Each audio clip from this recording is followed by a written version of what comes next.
of Americans. And that is what this nation is founded on. Thomas Jefferson, he was 33 years old when he wrote the Declaration of Independence.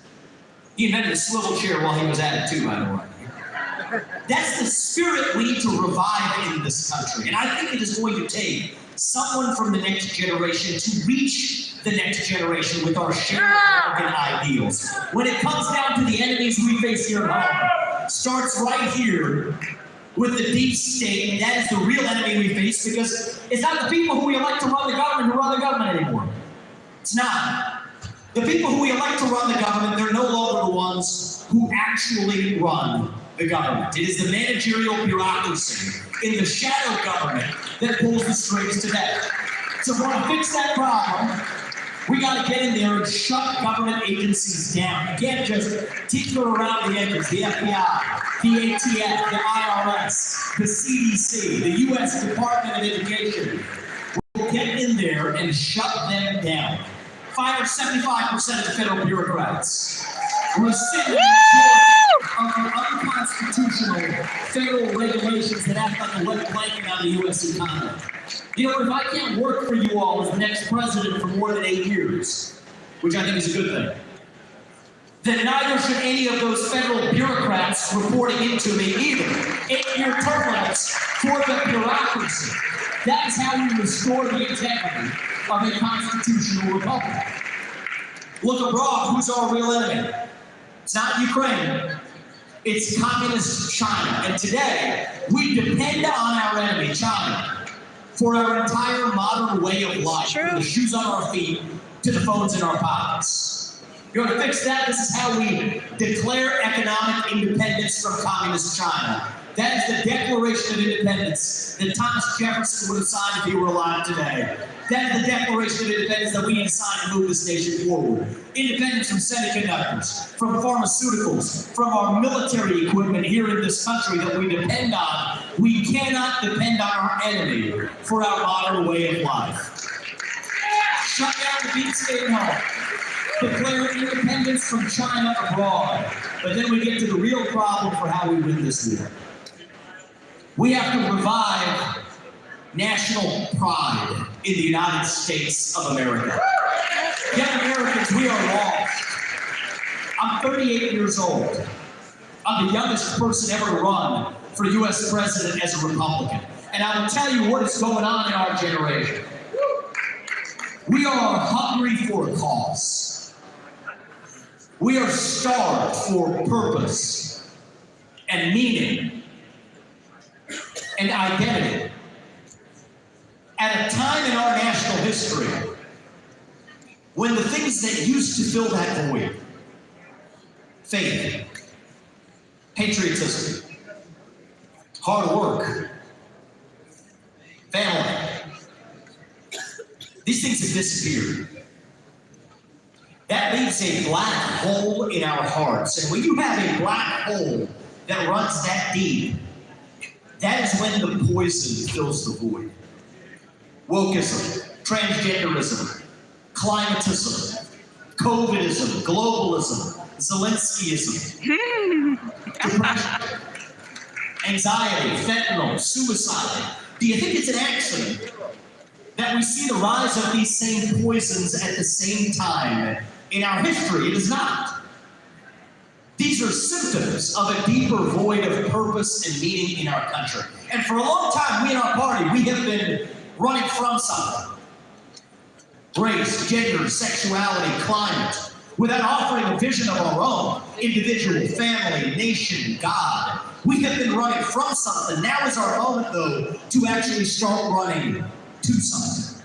To our vision of what it means to be an American today. What does it mean to be an American? I'm an America First conservative, but to put this country first, we have to rediscover what this country is. Yes, people my age, that question, you get a blank stare in response. It's like a deer in headlights. What does it mean to be an American? Means we believe, it means freedom. It means we believe in the ideals of the American Revolution. Ideals like meritocracy, the pursuit of excellence, that you do get ahead in this country, not on the color of your skin, but on the content of your character and your contributions. That is why we will end affirmative action and race-based quotas in every area of American life. It's a cancer on our national soul, and we are done with it. What does it mean to be American? It means we believe in the rule of law. And I say this as a kid of legal immigrants to this country. That means your first act of entering this country cannot break the law. That is why we will use our military to secure our southern border and our northern border too. That is what it means to stand for the rule of law. It means that we, the people, create a government that is accountable to us, not the other way around. That we, the people, sort out our differences through free speech and open debate in a constitutional republic where every citizen's voice and vote counts equally. Not in the back of palace halls in old world England, not in the back of some super PAC conference today, not in the back of BlackRock's corner office. No, we, the people, settle those differences at the ballot box where everybody's voice and vote counts equally. And by the way, you want to fix the elections? Single day voting on election day. As Yeah! And government Yes. to match the voter file. And by the way, English as the sole language on the ballots. Yeah! If you don't know something about this country, Woo! you participating in the elections Woo! of this country. That's how you revive our national identity. You want to end the identity crisis in this country, and I say this as the kid of legal immigrants to this country. That means we end birthright citizenship for the kids of illegal immigrants to this country that are not protected. This is what it means to be American. I think every 12th grader who graduates from 12th grade should have to pass the same civics test that every immigrant has to pass to become a voting citizen of this country. We have to revive who we are as Americans. I'll tell you what happened in my generation. We were taught to celebrate our diversity and our differences, so much that we forgot all of the ways we are really just the same as Americans, bound by that common set of ideals that set this nation into motion 250 years ago. We're going to revive those ideals, but here's how we're going to do it. Not just me, all of us, starting to speak the truth in the open again. You know the best measure of our country's health? It isn't the number of green pieces of paper in our bank account. It isn't the number of ballots that get cast every November. That's just the final act at the end of the process. The best measure of the health of our country is the percentage of people who feel free to say what they actually think in public. Right now we're doing poorly. The only way we're going to fix it is all of us starting to speak the truth in the open again. Have a government that speaks that truth to its people. Tell us the truth about the Trump-Russia collusion hoax that never was. The truth about where the pandemic actually began. The truth about the Hunter Biden laptop story that the truth. The truth about the Nashville transgender shooter manifesto that still hasn't been released. The truth about how the federal officials were in the field on January 6th when you were pardoned any peaceful protester on January 6th. The truth is being spent in Ukraine. We the people demand a government that tells us the truth again, not just when it's easy, but when it is hard. That is what this campaign is about. Speak the truth. Speak it with a spine. Speak it without fear. Speak it with respect. But part of respect is that you respect thy neighbor enough to tell him what you actually believe. That is what we are doing today. Speaking the truth without apology. God is real. There are two genders. Amen. Fossil fuels are a requirement for human prosperity. Reverse racism is racism. True. An open border is not a border. Amen. Parents determine the education of their children. The nuclear family is the greatest form of governance known to mankind. Capitalism is still the best system known to man to lift us up from poverty. There are 3 branches of government, not 4.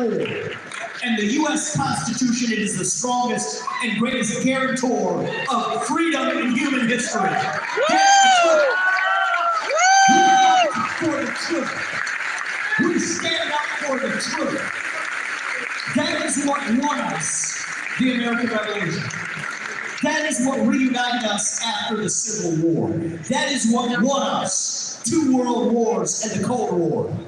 That is what still gives hope to the free world. And if we can revive that dream over group identity and victimhood and grievance, then nobody in the world, not a nation, not a corporation, not a virus, not China is going to defeat us. That is what American exceptionalism is all about, and that is what we together will revive to save this great nation. We are telling you, you're taught to believe that they tell you we're a nation in decline, and I'll say this one in closing. They tell us we're at the end of the ancient Roman Empire. All we have left is to fight over the scraps of a shrinking pie. I don't think we have to be that nation in decline. I don't think we have to be ancient Rome. I told you I'm a young person here today. I will tell you that our nation right now is actually just a little young, actually. Going through our own version of adolescence. Figuring out who we're really going to be when we grow up. And when you view it that way, it starts to make sense again, actually. You go through your adolescence, you go through that identity crisis. You lose your way a little bit. You do some stupid things. I did. Most of us probably did. But we are stronger for it when we get to our adulthood on the other side. So no, I don't think we have to be that nation in decline. I think we can still yet be a nation in our ascent. Maybe the early stages of our ascent. Maybe we're not even yet at base camp. Still on our way to the next 250 years ahead of us, where we will tell our kids in good conscience, we will look them in the eye and mean it when we say the United States of America is still that nation, where no matter who you are, or where your parents came from, or what your skin color is, or how long your last name is, that you will still get ahead in this country with your own hard work, your own commitment, your own dedication, and that you know what? You are free to speak your mind at every step of the way. That is the American dream. That is what we are running to. And that is what we together will revive to save this great nation. God bless you. Vivek Ramaswamy.